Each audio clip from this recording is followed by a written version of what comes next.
Hello, my friend. Stay a while and listen. Hey guys, it's Filthy, back with another video. So this is the PTR. I thought I'd film a little bit of Shadow for you, just on the season theme.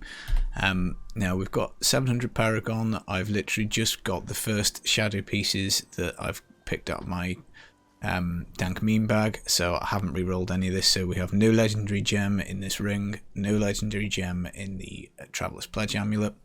I just chucked a few things together, so I'm just going to show you just how easy it is to do really high level content very quickly with Shadow. We'll talk about the build, talk about how it works, talk about all the different options, but I thought let's I think that I've just done 75, it felt pretty easy, so we'll go and we'll do 82 and see how that goes. So let's numlock our Vengeance and also our Fan of Knives. Nice map. One of the things that I really love about Shadow is it's really tanky, dead easy to play, it's got tons of mobility. You know, I mean, for a start, it's probably the easiest thing in this game to build, just in terms of like the 2-piece bonus is really good, the 4-piece bonus is really good, it's super easy to get the right weapon. You know, you can get like unlimited mobility from just picking up a belt, which is nice. You know, there's like a bazillion different toughness options. You can go Aquila Cuirass, you can go Unity, you can go the Elusive Ring. There's literally Ancient Path and Defenders will give you a load of toughness. There's just a bazillion different options. Well, maybe bazillion's too many, but you get the point. There's lots of things this game can drop you, and you can just take it and, you know, literally be absolutely eating 85, 90 for breakfast without even like getting your gems set up, which is nice. You know, you don't need the gems to function. I think the only one I've got is Gogok, and that is basically just to help the cooldown, because you know, you're looking for your 37-38% breakpoint for your perma vengeance, and then other than that, you can get more. You know, more is more on your bladed armor, Fan of Knives, but again, just roll cooldown on your gear, on your shoulders, gloves, you should be fine. But yeah, it's quite funny really. Just it's great for farming keys early on as well, once you get your Chain of Shadows belt, because you can just zip around the map like this. The infinite resource that you get on like both your Hatred and Discipline is super nice. Just really good time. Shadow is sexy, man. It is. It looks sexy. It feels sexy. Super easy. Super tanky. A lot of fun. I haven't played much Shadow lately, so it's very nice to actually pick this back up. I've been doing an awful lot of multi-shot on Demon Hunter, so very nice to force myself to play it. And yeah, I mean, look at this. It's just absolutely melting. And I know only 82, but so easy to build, guys. Really easy. So let's see, how quickly do you reckon we'll blast off this Risk Guardian? Yeah, that was very challenging. Very challenging indeed. So let's go back to town and we'll tell you how it works. So there we go, guys. GR82 in 2.5 minutes with the bare minimum of setup, which is obviously very nice. So Shadow is going to be the starting set for the Demon Hunter in Season 21. It has probably the best 2-piece in the entire game. When you equip a melee weapon, you get 6000% damage mod. When I bought my Nintendo Switch, I think I went with the Demon Hunter just to play a different class for a little bit whilst I was leveling up. With just the Shadow 2-piece and a couple of supporting items, you can do like Torment 10. It is bonkers damage. So you get that straight off the bat, really nice. Now the 4-piece Shadow Power gains the effect of every rune, so the set revolves around this skill here, Shadow Power. So it doesn't matter which rune you pick on the bar, you get all of them. So Nightbane will give us a really nice AoE slow, so 80% slow for 5 seconds, great for proccing Bane of the Trapped once you get that set up and running, and obviously just makes it easier to avoid enemies. Blood Moon doubles the life per hit. Normally with Shadow Power active you get 26-27k, so you're getting like 54k life per hit plus 25% of your life per kill. Is nuts. The sustain is just crackers. Wall of Darkness doesn't matter too much, just reduces the discipline cost when we activate it, but it lasts forever, so we only press it once. Gloom, 35% damage reduction, which is obviously built into the 4-piece. And then Shadow Glide, lovely, brilliant early game, 30% move speed. Move speed early on is just godly, so that is pretty nice. Now, as I say, 4-piece lasts forever, which is great. 6-piece Impale deals an additional 75,000% weapon damage to the first enemy it hits. That is huge multiplier. Bear in mind you're already going to run it through the 6,000% as well, so obviously it revolves around Impale. Now, for Impale, there's pretty much only really 2 choices. You go for Ricochet, which gives you a kind of bouncing effect, so you hit with a knife and it'll bounce off to 2 other enemies. Or you can go for Overpenetration, which is cold, and that kind of like pierces through, so you kind of need to like fire it through big groups of enemies for the maximum. Now, probably Overpen is probably better if you're really good at the game and you know what you're doing. If you want to be a bit more brainless and mindless, a bit more casual like me, then Ricochet is probably going to be your best bet. Now, we juice up Impale with the Holy Point shot. On the PTR, this has been buffed, so Shadow always was really easy to get up to kind of like the 90-100 range very quickly. We now have up to double damage on Impale, which is great, so it hits twice as hard now. We also get 2 additional knives, so we throw out 3 knives instead of 1, which is obviously amazing. Now, what I would do is, whichever version I was going to run, I'd just basically go with the elemental on my Holy Point shot. So if I had got one with cold, I would be playing Overpenetration, but if I got lightning, I'd go for Ricochet. Carle's Point is the Impale Dagger. You will probably be trying to go for this as your level 1 weapon, because there are only 2 daggers in the pool, so really easy to get one of these. You just upgrade daggers, you go and craft them at the blacksmith, stick them in the cube, and go for the upgrade, so recipe 3.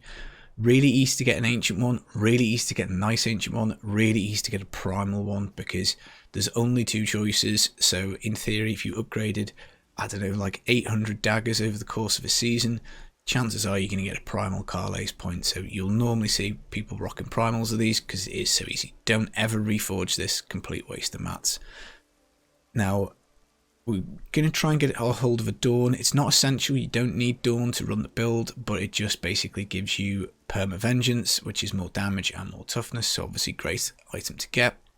Then after that, a Chain of Shadows, or probably maybe even more important than the Dawn is the Chain of Shadows, because after we Impale, Vault costs no resource for 2 seconds, so that means that we can chuck out Impale and go whoosh whoosh and teleport. Now you can probably do 3, maybe 4 if you absolutely nail it straight away, and once you get onto that next one it starts costing discipline. But that's great for key farming, great for bounties, just general progression in the game. If you can pick one of these up early, obviously it is pretty good. Very, very nice item.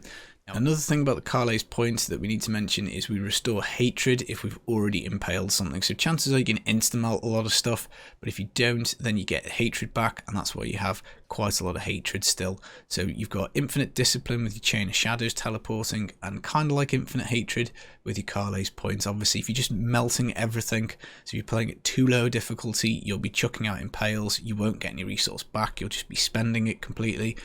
So don't be afraid to go too high with this. The kind of mechanics actually benefit that. Now, in terms of other items and other stuff, you're basically looking to buff up a little bit of damage maybe with strong arm braces. So you can take, Vault Rattling Roll, which will knock back enemies. That procs your strong arms for another 30%. You also get stunned with this for 1.5 seconds. So let's say you wanted some more mitigation, then Ancient Path and Defenders would be great, because you kind of teleport through stuff and you stun it and you get this like pretty big damage reduction modifier.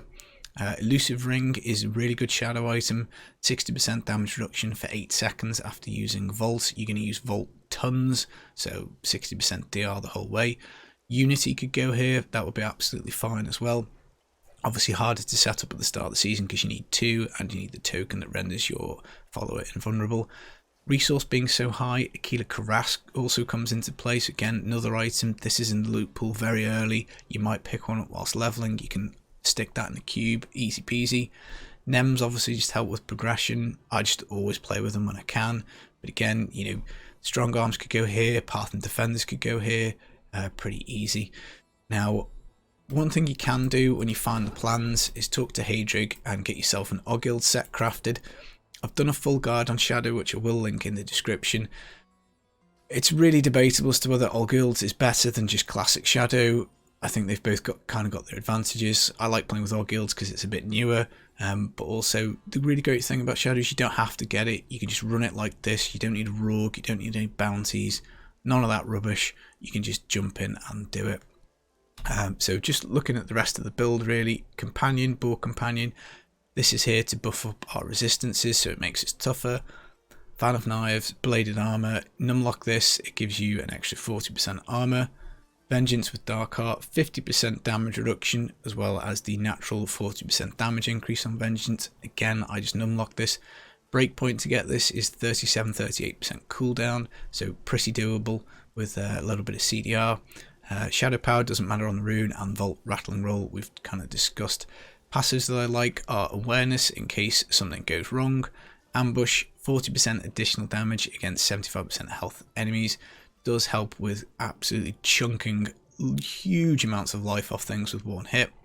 Cold a week, we get more damage against slowed enemies. Everything's slowed from one of the runes on Shadow Power.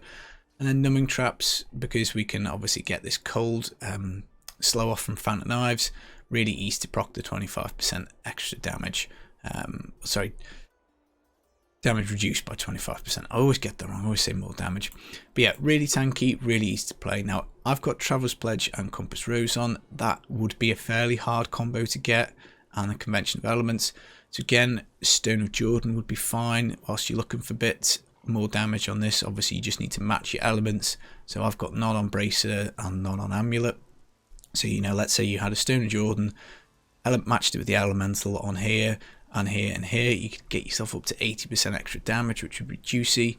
Flavor of Time's a nice item to get. You get some cooldown, double pylon effect duration. You could also take a Broken Promises. You know, gives you 100% crit chance after a little while. That's quite a common item to find. So basically, guys, this isn't like a full guide on Shadow. It is linked in the description of a previous video, but it's just to kind of show you this is dead easy, really powerful, super quick to set up, and with there just being so many options, it is very nice to chuck together.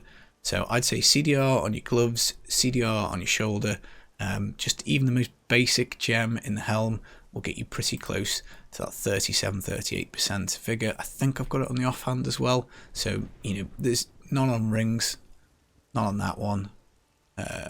Cooldown on the Amulet of Taken as well. So with the Gogok, you can increase your CDR by 15% at max stacks. So again, that would do some lifting for us. But even then, we don't need 100% uptime when we're initially setting it up. But again, it's something to be building into. But all in all, guys, it's going to be really hard to argue that anything other than this is going to have the fastest start. But yeah, absolutely flattens content. Ton of fun to play, loads of mobility. So that is a kind of very quick, rough and ready Shadow guide. And as I say, full kind of build description going through everything with all the kind of discussing it in detail. I will link in the description from, I think, the Triune season, which was a pretty good one. That's it, guys. I hope you're excited for season 21. I'll be back with some more videos just as soon as I can. Take it easy. Peace.